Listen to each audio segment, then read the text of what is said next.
Last time I was teaching you how to see energy fields. For those of you who live in mountainous communities or areas where there are mesas or even hills, and some of those mesas or hills or mountains do not have anything man-made on the top, at least nothing you can see, then the work I described last time is even easier. Don't do this while you're driving or operating a tractor or anything like that.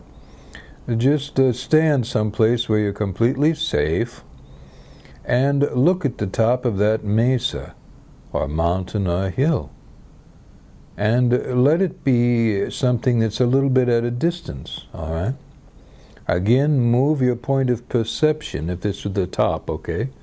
Move your point of perception up. That's the best way, easiest way.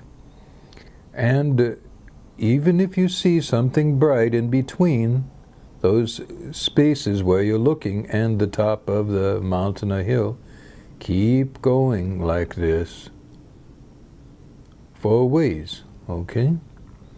And then you'll see that energy field because it'll be brighter, just a little bit brighter, okay? Try to do this in the daytime, all right?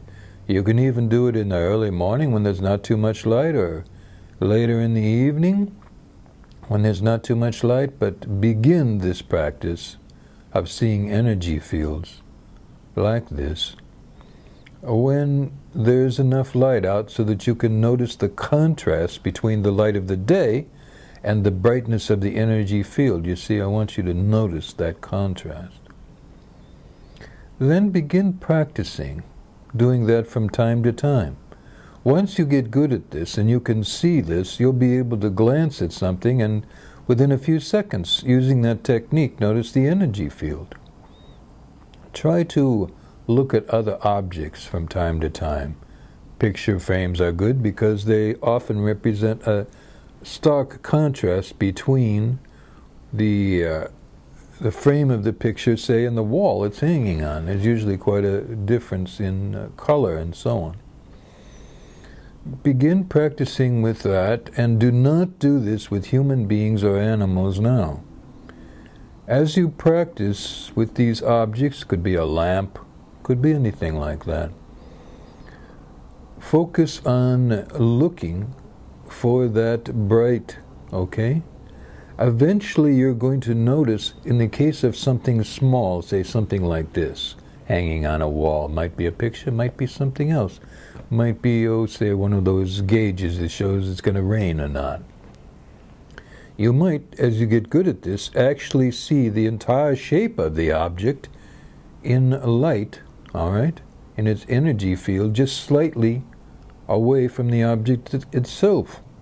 It may or it may not actually represent the entirety of the object, but as you do this more, you'll begin to see the actual shape of the object.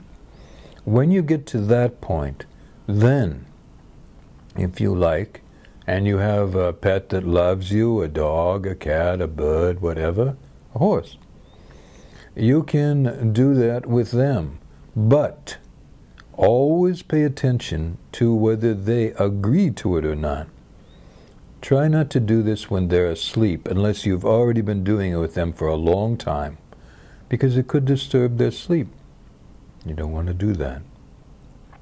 You know how you don't like to have your sleep disturbed. It's exactly the same for them.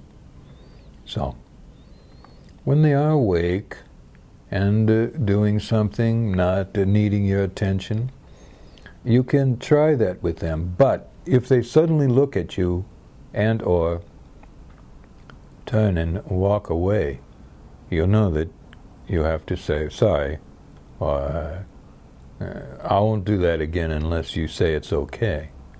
Try it 2 or 3 times, and if during those tries, cat or dog, for instance, gets up and walks away, you know that they don't want you to do that. But eventually you might find a cat or a dog, even one that you know or meet or walk around and find, a friendly cat or dog, maybe somebody somebody's pet, brother, sister's pet, that you are around regularly. If they allow that, then begin practicing with them. Use the same technique that you have learned on this video and the previous one. I'll say more about this soon. Good life.